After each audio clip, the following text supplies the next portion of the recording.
নমস্কার, এখন আমি দেখিয়ে দিচ্ছি আপনারা ভূমিহীন ক্ষেত মজুরদের জন্য বার্ষিক আর্থিক সহায়তা প্রকল্পের নাম নথিভুক্তিকরণের আবেদনপত্র, বা আপনারা অনেকে একে বলছেন কৃষক বন্ধু, এটার ফর্ম পূরণ আপনারা কেমনভাবে করবেন দেখে নিন। এটাই হচ্ছে একদম অফিসিয়ালি দুয়ারে সরকারের ক্যাম্পে দেওয়া আবেদনপত্র বা ফর্ম। চলুন এবারে একে একে করে আপনাদেরকে দেখিয়ে দিই। দেখতে পাচ্ছেন এখানে লেখা আছে পশ্চিমবঙ্গ সরকার কৃষি বিভাগ, এবং এখানেও পুরোটা লেখা আছে। এটা মূলত আপনারা তারাই আবেদন করতে পারবেন যারা সাধারণত কৃষক বন্ধুতে আবেদন করেননি, এবং যাদের আপনাদের কোনো জমি জমা নেই সেই সকল লোকেরা, এবং যারা চাষবাসের সাথে যুক্ত ক্ষেত মজুর বা লোকেদের জমি চাষবাস করেন, এই সকল লোকেরাই এটার সুবিধা পাবেন। প্রথমে দেখুন এখানে লেখা আছে enrolment number for officer use only. তো এখানে আপনাদের করার কিছু নেই, এটা দুয়ারে সরকারের ক্যাম্পে অফিসাররা করবে। এখানে আপনার ব্যক্তিগত তথ্য দিতে হবে, এবং প্রথমেই হচ্ছে এখানে আপনার নামটা এখানে আপনি ক্যাপিটাল লেটারে লিখে দিবেন। তারপর হচ্ছে রেসিডেন্ট অ্যাড্রেস, অর্থাৎ এখানে আপনি আপনার গ্রাম লিখবেন। এখানে আপনার পঞ্চায়েতের নাম, post office, district, police station, block, এবং এখানে পিনকোড। এখানে আপনি আপনার বাবা বা স্বামীর নাম লিখতে পারেন, এই বক্সটাতে লিখে দিবেন। এবং এখানে আপনারা আপনাদের জন্ম সালটা দিয়ে দিবেন, প্রথমে দিন, তারপরে মাস, তারপরে বছর, এবং 1/4/2026 অনুযায়ী আপনার বয়স কত হচ্ছে সেটা এখানে দিয়ে দিবেন। এখানে খালি বয়সটা দিতে হবে, সেটা 22 না 25 না 26 না 30 এরকমভাবে, এখানে কোনো মাস দিনের কোনো ব্যাপার নেই। এবং এখান থেকে আপনারা আপনাদের জেন্ডারটা সিলেক্ট করে নেবেন, এবং এখান থেকে আপনারা আপনাদের কাস্টটা সিলেক্ট করে নেবেন। এবং এখানে লেখা আছে mobile number link with bank account, অর্থাৎ আপনাদের মোবাইল নম্বরের সাথে যে ব্যাঙ্ক অ্যাকাউন্টটা লিঙ্ক আছে সেই মোবাইল নম্বরটা এখানে দিয়ে দিবেন। এবং এখানে আপনাদের আধার কার্ডের নম্বরটা দিয়ে দিবেন। এটা হচ্ছে ম্যান্ডেটরি, অর্থাৎ এখানে আপনাদেরকে অবশ্যই দিতে হবে। এবং এখানে ভোটার কার্ডের নম্বরটা দিয়ে দিবেন। কারো যদি না থাকে ওনারা নাও দিতে পারেন, এখানে কোনো জোর নেই। এবার এখানে লেখা আছে bank details, name as per bank account, অর্থাৎ আপনার পাসবইতে যেই নামটা আছে ওই নামটা এখানে দিয়ে দিবেন। এবং এখানে আপনার ব্যাঙ্ক অ্যাকাউন্টের নম্বরটা দিয়ে দিবেন, এবং এখানে ব্যাংকের আইএফসি কোডটা দিয়ে দিবেন, এবং এখানে আপনার ব্যাংকের নামটা দিয়ে দিবেন, এবং এখানে আপনার ব্যাংকের ব্রাঞ্চটা দিয়ে দিবেন। এই সকল কিছু হয়ে গেলে তারপরে এখান থেকে আপনি আপনার অ্যাকাউন্টের ধরনটা বা টাইপটা সিলেক্ট করে নেবেন। সাধারণত প্রায় লোকেদেরই এখানে সেভিং অ্যাকাউন্ট হবে। এবং এখানে বলছে অ্যাটাচ ব্যাংক ডকুমেন্ট, এখান থেকে আপনি প্রথমটা সিলেক্ট করবেন উইথ ফটোগ্রাফ ব্যাংক পাসবুক। এবং আপনাকে এখানে নমিনির ডিটেলস দিতে হবে, নেম অফ নমিনি, এখানে নমিনি নাম লিখে দিবেন আপনি যাকে নমিনি রাখতে চাইছেন। এবং এখানে লেখা আছে রিলেশন উইথ অ্যাপ্লিক্যান্ট, অর্থাৎ আবেদনকারীর সঙ্গে সম্পর্ক, এখানটায় লিখে দিবেন আপনার সাথে যাকে আপনি নমিনি রাখলেন তার সম্পর্কটা কী। এবং এখানে নমিনির বাবার নাম আর নমিনির স্বামীর নাম লিখতে পারেন। এবং এখানে নমিনির ডেট অফ বার্থ কত, এবং 1/4/2026 অনুযায়ী তার বয়স কত এখানে দিয়ে দিবেন। এবং এখানে লেখা আছে name of guardian if less than 18 year old, অর্থাৎ নমিনি আপনার যদি 18 বছরের নিচে হয় তাহলে আপনি এখানে নমিনির বাবার নাম লিখতেই হবে এখানে। এবং কারোর যদি নমিনি 18 বছরের উপরে থাকে তাহলে এই ঘরটা কিছু করার দরকার নেই, এটা ফাঁকাই থাকবে। সব কিছু এখানে কমপ্লিট হয়ে গেলে এখানে আপনারা আপনাদের একটা টিপ সই বা একটা সই করে দিবেন। এবং এখানে আপনি যবেই ফর্মটা জমা দিবেন ক্যাম্পে সেদিনের ডেট দিয়ে দিবেন। দিলে প্রথম পেজটা আপনাদের কাজ কমপ্লিট। এবারে এই সেকশনটা আপনাদের কেটে দিয়ে দিবে দুয়ারে সরকারের ক্যাম্পে যে সকল অফিসাররা থাকবেন। এটা আপনার কাছে একটা রসিদ হিসেবে থাকবে যে আপনি এই ফর্মটা জমা দিয়েছেন বা কিছু। এখানে আবারও আপনার এনরোলমেন্ট নম্বর লেখা থাকবে, এবং এখানে আপনার নাম, এবং এখানে একটা আইডি থাকবে।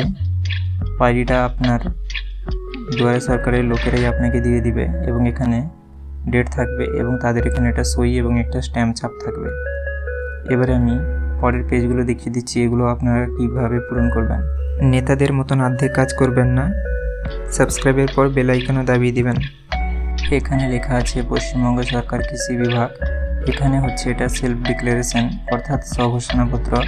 এখানে আপনি আপনার নাম লিখে দিবেন, এবং এখানে আপনার বাবার নাম বা স্বামীর নাম লিখে দিবেন। এবং এখান থেকে যেটা হবে সেটা সিলেক্ট করতে পারেন বা কেটে দিতে পারেন একটা। এবং তারপরে এখানে আপনি গ্রামের নাম লিখে দিবেন এবং এখানে আপনার গ্রাম পঞ্চায়েত বা মিউনিসিপ্যালিটির নাম লিখে দিবেন। যদি গ্রাম পঞ্চায়েত হয় তাহলে এর উপরে টিক চিহ্ন দিবেন, বা যদি মিউনিসিপ্যালিটি হয় এর উপরে টিক চিহ্ন দিবেন। তারপর এখানে ব্লকের নাম লিখে দিবেন এবং এখানে থানা, অর্থাৎ এখানে এটাই বলছে যে আপনি মূলত এই এলাকার বাসিন্দা। এরই একটা স্বঘোষণাপত্র। এবং এখানে নিচে আর এক দুটো অপশান আছে, এখানে লেখা আছে কৃষক বন্ধু নতুন, লক্ষ্মীর ভাণ্ডার, অন্যান্য। এবারে আপনি এখানে যদি কৃষক বন্ধু নতুন পেয়ে থাকেন তাহলে এটা পাবেন না, তাহলে এটাকে কিছু করার দরকার নেই। লক্ষ্মী ভাণ্ডার আপনি যদি পেয়ে থাকেন তাহলেও এটা পাবেন না, এবং আপনি যদি অন্যান্য কিছু পেয়ে থাকেন তাহলে এখানে সেটা লিখতে পারেন। কেউ যদি এখানে কিছু না পেয়ে থাকেন তাহলে এখানে কিছু লেখার দরকার নেই। এবং এখানে আপনি আপনার জায়গার নামটা লিখে দিবেন এবং যবে এই ফর্মটা জমা দিবেন সেই দিনের তারিখ, এবং এখানে আপনার সই একটা করে দিবেন। কেউ যদি সই না করতে পারেন তাহলে এখানে টিপ সইও দিতে পারেন, এবং এখানে আপনি আপনার ফোন নম্বরটা দিয়ে দিবেন। এই ফর্মটাই আবারও ইংরেজিতে আছে, তাই আমি আবারও দেখাচ্ছি না, পুরোটাই একই আছে। আপনারা যে কোনো একটাই পূরণ করতে পারেন, একটা পেজে উপরে নিচে করে করা আছে। এবারে এটা হচ্ছে দেখতে পাচ্ছেন এখানে লেখা আছে আধার তথ্য, আধারের সঙ্গে যুক্ত মোবাইলের তথ্য এবং আধার তথ্য সরকার দ্বারা ব্যবহার করার অনুমতি। অর্থাৎ আপনি এখানে এটার অনুমতি দিচ্ছেন সরকারকে যে আপনার আধার কার্ডের পরিচয় কিংবা আপনার ব্যাংকের তথ্যগুলো যাতে তারা ব্যবহার করতে পারে সেটার আপনি অনুমতি দিচ্ছেন। আপনি আপনার নাম দিয়ে দিবেন এবং এখানে আপনার বাবার নাম বা স্বামীর নাম, এবং এখান থেকে যেটা হবে সেটা সিলেক্ট করবেন। গ্রামের নাম, গ্রাম পঞ্চায়েত, ব্লক, এই সকল কিছু দিয়ে দিবেন। এবং এখানে আপনার আধারের নম্বর, আধারের সঙ্গে মোবাইল নম্বর যুক্ত, এবং এখানে ভোটার কার্ড, এই সকল কিছু দিয়ে দিবেন। এবং এখানে আপনি আপনার জায়গার নামটা দিয়ে দিবেন এবং তারিখ, এবং এখানে আপনি আপনার সই বা টিপ সইটা দিয়ে দিবেন। এবং এখানে আপনি দুটো জেরক্স দিবেন, একটা হচ্ছে ভোটার কার্ডের জেরক্স এবং একটা হচ্ছে আধার কার্ডের জেরক্স। এই দুটোতে নিচের দিকে আপনার সই করতে হবে এবং নিচের ডেট দিয়ে দিতে হবে। এবং এটাও তাই একই জিনিস, খালি এটা ইংরেজিতে লেখা আছে, তাই এটা আমি আবারও বলছি না। একই জিনিস একটাই পেজে আছে, খালি একটাতে বাংলা একটাতে ইংরেজি। আপনারা যে যেটা পারেন করতেই পারেন, কোনো অসুবিধা নেই। এবং সর্বশেষ পেজটা হচ্ছে পশ্চিমবঙ্গ সরকার কৃষি বিভাগ। এই যে এখানে লেখা আছে চেকলিস্ট, অর্থাৎ এখানে আপনি যেই ডকুমেন্টগুলো দিচ্ছেন সেইগুলোকে টিক চিহ্ন দিবেন।